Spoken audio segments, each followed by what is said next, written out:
All right, well, good Sunday afternoon. This is Evan Stahl. Today we'll be doing our first module. And the title for this one I named it The Why because we're going to go over kind of the why of just communication and how it's vital to success in organizations and as leaders. So we'll kind of just dive into it from here.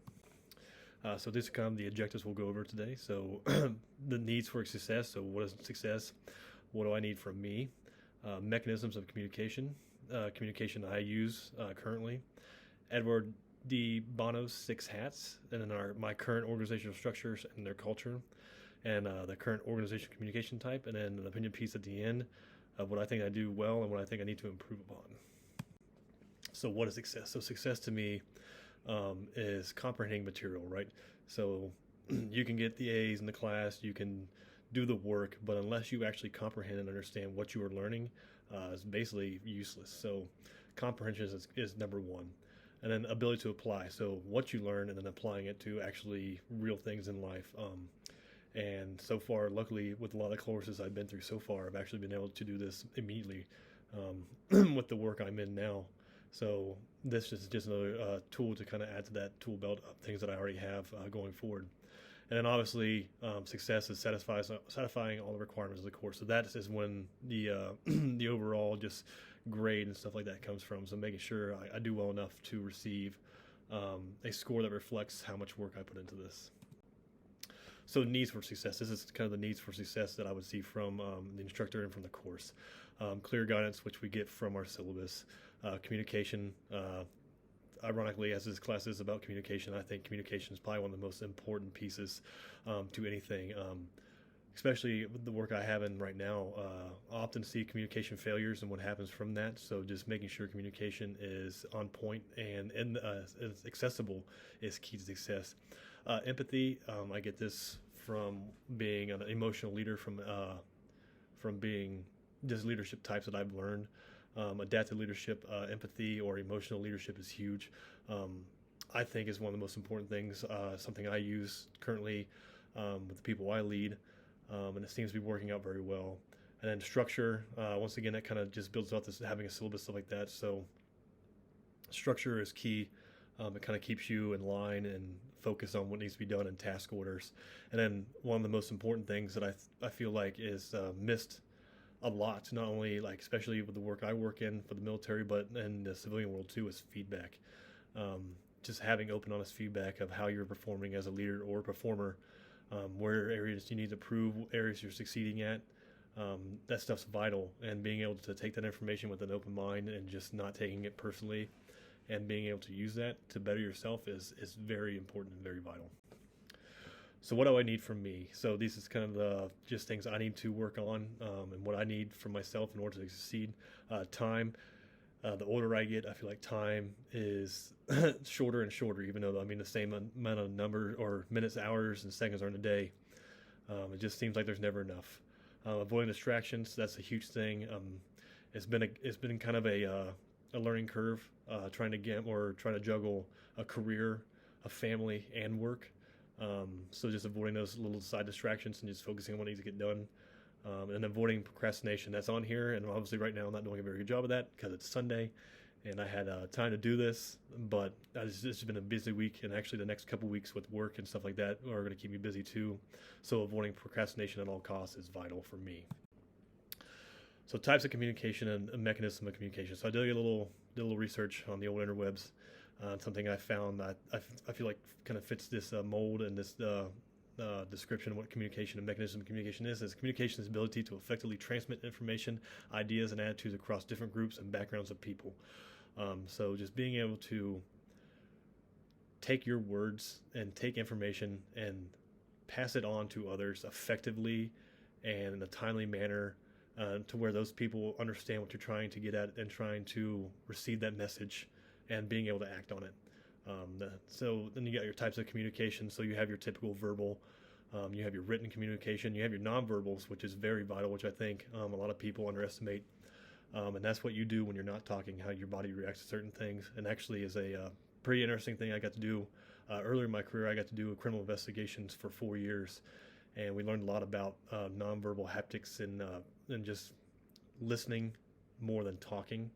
and being able to just read people's body language and stuff like that, because your body language shows a lot more, almost if not more, than your verbal skills do. Mass communication, visual communication, group communication, and feedback communication. Just there are different types that I found that are very vital and actually play a key in everything I do today as well, being in the military. So the communication I use, so one big thing that I want to look or work towards after getting this master's degree done is project management. So I kind of just looked out and did some research on that. And the 5 communication channels in the workplaces is based off project management, but it's also something that I use at work. Video communication, which was not very big beforehand, but after when COVID hit, that became vital, using things like Microsoft Teams and using the other computer-driven or tablet-driven ways of communicating from a distance. Written communication, I think that's probably one of the most oldest outside of just verbal communication, but written communication is one of the oldest forms of communication that we have. It's something I use too, obviously being in the military, and then in the civilian side too. Email, messaging, and like I said, instant messaging, using your phone or using it through email or using it through Microsoft Teams, stuff like that. Then you have your telephone communication, which is just using your cell phone or using an office phone. And then email communication, like I said, that is huge. I would say that's probably 70% of the type of communication I use. I'm not a fan of it. I don't like email communication because, like I said earlier, in those types of communication, you don't get those non-verbal cues that you can see from people, and you don't get the interaction like I enjoy that I get from actually talking to someone via in-person or a video communication. I would say probably my top, if I had to put in the top 3, I'm a very personal, approachable person. I like to talk to people in person. If I can't do that, I prefer a phone. And then my last, probably least favorite type of communication is email and written. Not only because maybe I'm not the best writer or stuff like that, but a lot of messages can get misconstrued, and communication can get lost in that type of those types of communication. So that's why I'm not a big fan of them. So moving on to Edward D. Bono's 6 hats. So what are these 6 hats? So a little bit of research I just did on top of what we did in the reading. It's basically a technique to help improve and be more effective in decision making. Some pros to it is parallel thinking. And parallel thinking is just multiple perspectives, getting a team involved and getting their thoughts on decision making, and bringing in all those different viewpoints helps improve the decision makings that you have to make. It improves brainstorming. It motivates clear thought process, inspires creative thinking, and implores a team engagement. But some of the disadvantage to it is it's time consuming, and it still can cause disagreements. Sometimes, even though you're getting every perspective, it might actually just muddy the waters a little bit more, say, when it comes to making a team decision on things. When it comes to my hat, I'm more of a green hat.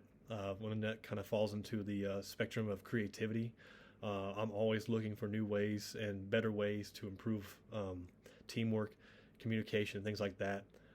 So I'm very open to creativity, and I also love to involve my team in decision making as a group, because as a leader of my team, I know my decisions affect them. So as much buy-in as they have into those decisions lets them kind of have more of a buy-in to whatever we're trying to get done. So my current organizational structure and culture, obviously being in the military, it falls under bureaucracy. It's heavily enforced by a chain of command, tight regulations and operating procedures, and often compared to a machine. At the end of the day, if I were to fall out or something were to happen to me in my job, you hear the kind of the cliche saying like, that job will be filled the next day. And that is the most truest thing about the military you can. Like, everyone is a plug and play system. If somebody falls out, somebody can be plugged into it. Now, are they going to be the best leader? No, but at time for them to develop, they could be, and if not, they'll just find someone else. The advantages to a bureaucracy, kind of a current or organizational structure, is task clarity, effective flow of information, specialized skills, and a work-life balance. Now, those can be argued. It just depends on where you're at. So personally, I'm security forces, which is basically the Air Force version of the police force. If you're a typical straight leg flight member, what we call them, work-life balance could be, it could be depending on where you're at and what kind of tempo they have, kind of really structures what kind of work-life balance you have. But my current position, like a back office job basically. So I work Monday through Friday. I work 8 to 4:30 is a good schedule. It has a good work-life balance. But the disadvantages to this, it can be slow in response. Rules prioritize results. Micromanaging, which is a big thing because all the decisions are made above you. Usually you have input into those decisions, but you don't make the final decision. And then right there, like the micromanaging feeds into that decision-making process. And all this is, it's time-consuming, it's slow. So cultural organizational structure and culture just continued on. Just another definition I found from doing some research. An organizational culture is how individuals work and function, making its culture a crucial element of a company's ultimate success. Many companies seek to create productive cultures and foster a positive work environment.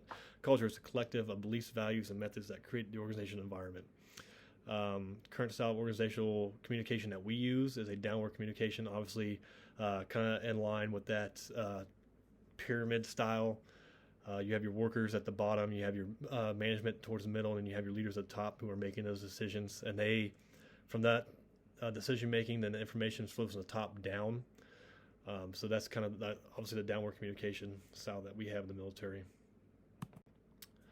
So this final piece right here, my opinion piece, what I think I do well, I think I'm pretty good at verbal communication. Actually, like I said, I prefer in-person verbal communication. That way, if there's any confusion, it can be handled there on the spot with people instead of back and forth through Cantor or email traffic. And like I said, I'm not a fan of email traffic because a lot of things can get lost and information can get misconstrued, and communication is not the best, I think, in that environment. And inspirational, I think I'm pretty inspirational, especially to my people, because being that emotional leader inspires people to want to work for you and want to work together. And that's just one of those things there of adaptive leadership. And I think adaptive leadership is one of the most important and vital types of leadership there is. And that allows for that effective communication to happen. What I need to work on, decision making. I find myself going back and forth on all decisions, and I know I need to learn to just make a decision and go with it. Saying no, that's another thing.